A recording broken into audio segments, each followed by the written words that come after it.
Hello, everybody. Good morning, ladies and gentlemen. Welcome to Finance Hub with Dr. Joseph Eyakiboma. I am a seasoned chartered accountant, a trained investment banker with about 20 years of experience. I am a finance professional and an energy economist.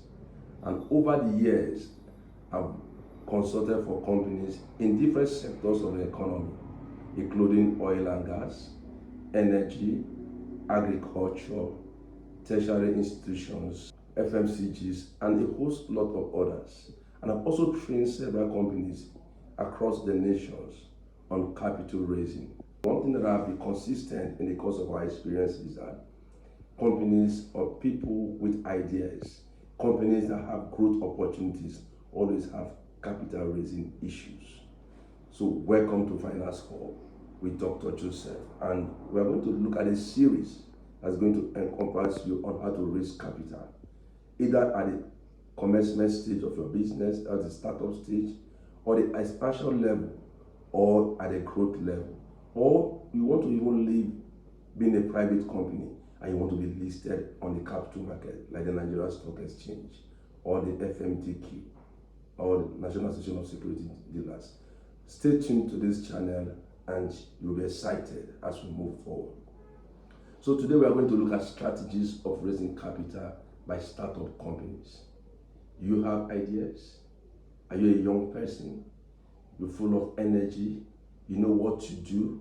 There are a lot of problems in society and you want to actually solve this problem, using either a product or a service, but you have a challenge of capital. But to solve this problem, you need to start a business. You need to incorporate a business. So what is a business? A business is what as an entity that provides goods and services for the purpose of profit. So instead of just going as a sole proprietor, incorporate a company with the CAC, and with that you start your business. What are the type of business that we have today? We have the sole proprietor, we have the partnership, we have limited liability companies, and then we have the public limited liability companies. So any of these ones can go. But for a start, I think I would encourage you to actually incorporate a company because of the tax advantage of incorporating a company instead of running as a sole proprietor. What is a startup capital? When you say startup capital, that is the money you need to start your business from the start. Now you've actually registered a company. You've even written your business plan or your business strategy, your business case. But how do I raise this money? So one, you must be able to say, okay, this is what amount of money I will need to commence this business, because you need to either rent a shop or a business premises. You will also need to hire people that will work with you. You need to buy the goods or services that you will need. So all these things are going to form part of what we call your startup capital. And how do you get the startup capital? Maybe over the years you will have maybe saved some money. So you can start with your savings. But for free, I can tell you, savings is not just enough for you to commence your business. So sometimes you might need your family or friends to buy into your idea. And that is why we actually ask people to have good reputation. Because if people don't believe in you, they cannot invest in you. So for your family and friends to partner with your ideas, they must believe in your person.